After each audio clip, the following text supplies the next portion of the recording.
Madagascar, une île paradisiaque sous les tropiques. Des paysages de rêve, baignés par l'océan Indien et ses eaux turquoises.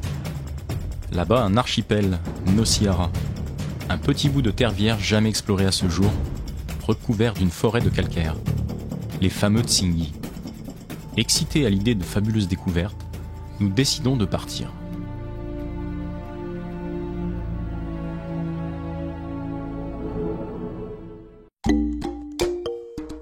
Toute expédition dans un endroit aussi isolé commence par le ravitaillement.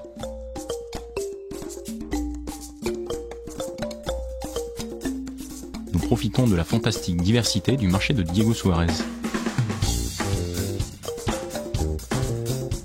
Cette fois-ci, la nourriture lyophilisée ne figurera pas au menu de l'expédition.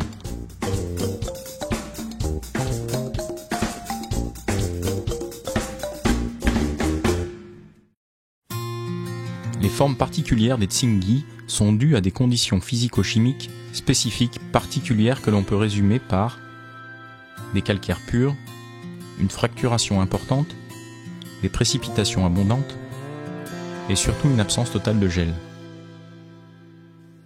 Les Malgaches ont nommé ces forêts de pierre Tsingy, qui veut dire marcher sur la pointe des pieds, dû à la difficulté voire l'impossibilité de se déplacer à pied sur ceux-ci. Ces véritables dentelles de pierre réservent de belles surprises pour nous spéléologues. En effet, le relief de surface peut cacher d'innombrables cavités et grottes.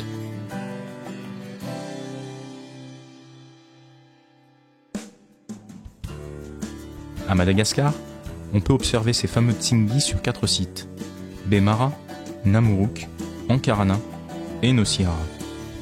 Plusieurs expéditions spéléologiques et scientifiques ont été organisées ces dernières années sur les 3 sites les plus connus, mais aucune dans l'archipel de Nociara.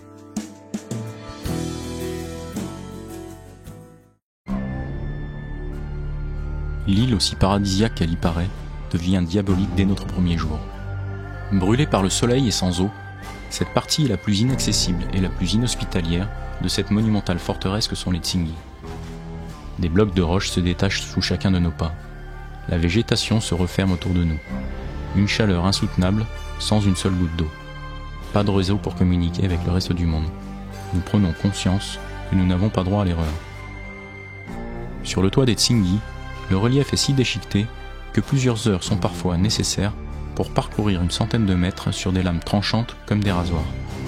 En milieu d'après-midi, l'air lourd et surchauffé peut atteindre les 60 degrés. C'est ce qui nous aura le plus marqué.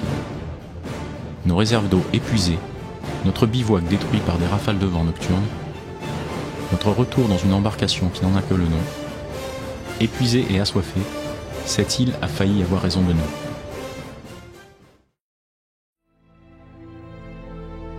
Pendant notre séjour sur l'île, nous avons descendu de nombreux gouffres, profonds de 20 à 25 mètres.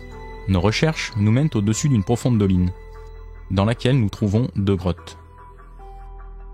La première est occupée par une importante colonie de chauves-souris. L'odeur est forte et insoutenable.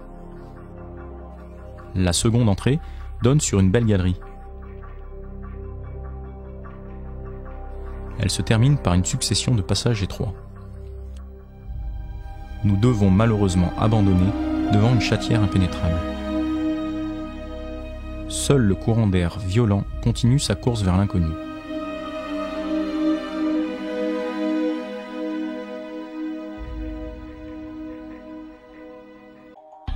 La végétation qui a colonisé ce désert de pierre est de type xérophile, c'est-à-dire adaptée à de longues périodes sans apport d'eau. Dans le Moyen-Ouest de Madagascar, la saison sèche dure 7 mois. Pour survivre, ces plantes ont dû rivaliser d'intelligence et ont trouvé des solutions d'adaptation très différentes. Une petite faune diversifiée a pu survivre sur l'île. On la trouve sur les sommets brûlants, sans cesse martelés par le soleil, dans la pénombre, au fond des canyons et dans l'obscurité des grottes.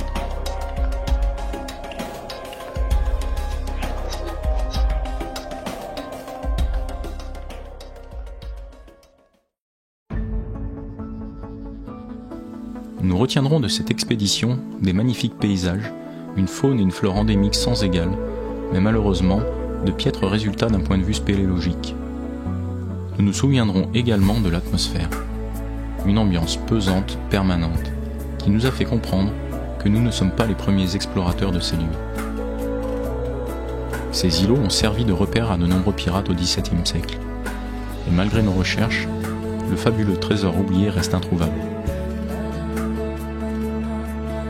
Nous n'avons pas dit notre dernier mot à l'île de Nosihara. Il nous faudra y retourner.